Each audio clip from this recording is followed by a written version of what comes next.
So, have you had addiction problems yourself? Or I used to be a meth addict. Meth addict? So, how long ago was that? My last using date was the 12th of June of this year. This year? And how's sobriety? I mean, sobriety. How's being clean? Oh, man, I feel like I'm a new creation now through Christ. Absolutely. So what's the biggest way for an addict to be free? To be free? Yeah, to find Jesus, I think.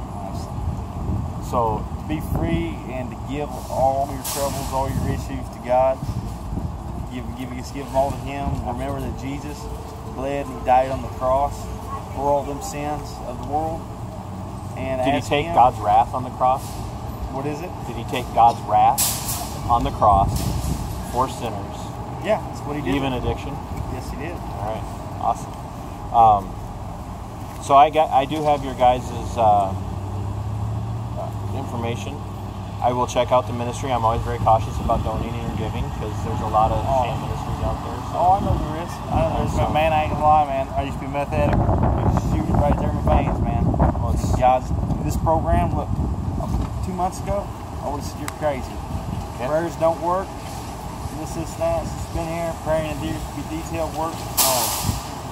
Man, before you go, what you got to donate to our outreach? So, no, I hope that your walk with God continues to grow and that you're able to resist the temptation. I don't care how long you've been saved. There's always going to be temptation coming your way. I'm Todd. You are? I'm Frank. Frank, are you? I'm the leader. I'm staff member at the staff member? Yeah. So which one of the houses do you work out of? My main office is Pigeon Forge at the corporate center. That's okay. Where I went through, where I graduated. Is that Pigeon Forge, Tennessee? Tennessee? Yeah. Okay, cool. Yeah, that's right. I asked the guys over there because they saw my shirt and they're like, but, well, who are you bowing to? And so that started the question. So I really appreciate the fact that when I asked about the Trinity, he goes, oh no, let me show you.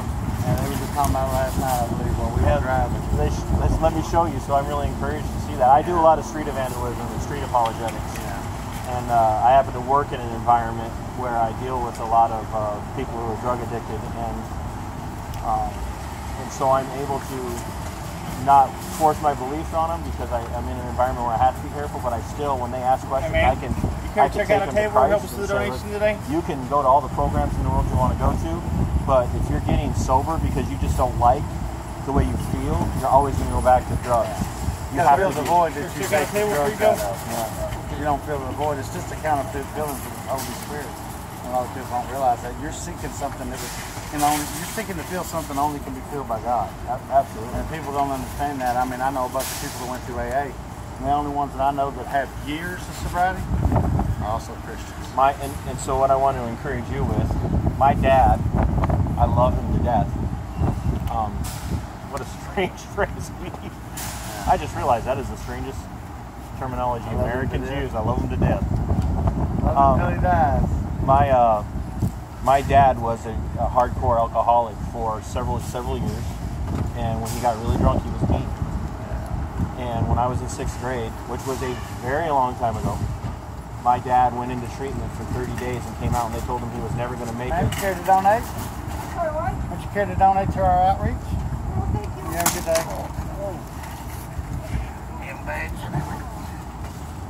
They just don't make plastic bags the way they used to. Not at all. Anybody struggles having college, we offer a free program.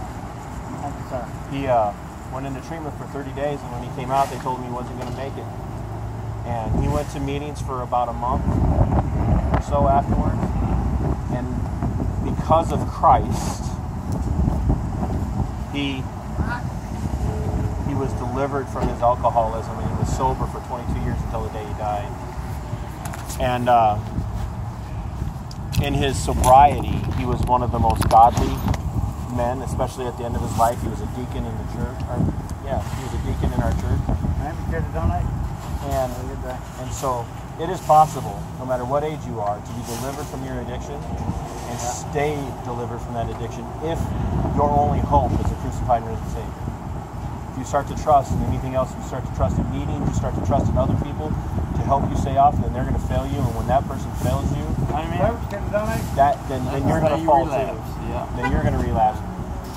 Point other people to Christ and keep it up, guys. So I appreciate it. I will check out your ministry. I just told Phoniex, I said, it's not meant to be offensive. I never take anybody at face value when they say they're a Christian or a Christian ministry. Exactly. I always check them out before. There's a lot of counterfeits out there that make it bad for the people who really stand for Christ and who go out to do His work. And we've come across them.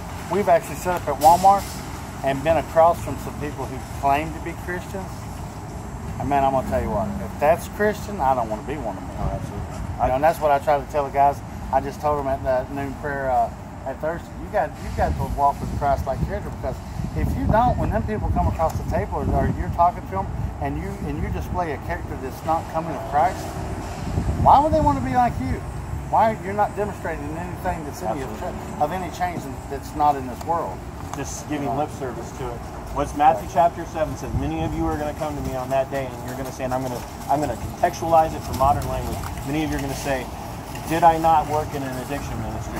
Did I not work to help people get free of drug addiction? Did I not work to get people out of sex trafficking? And He's going to say to you at that day, get away from me, I never knew you. You're trusting in your own righteousness and your own good works. So always point people to the crucified and risen Savior, to turn to Christ to live, and that is going to be the most successful thing for any work that you do in your walk. Amen.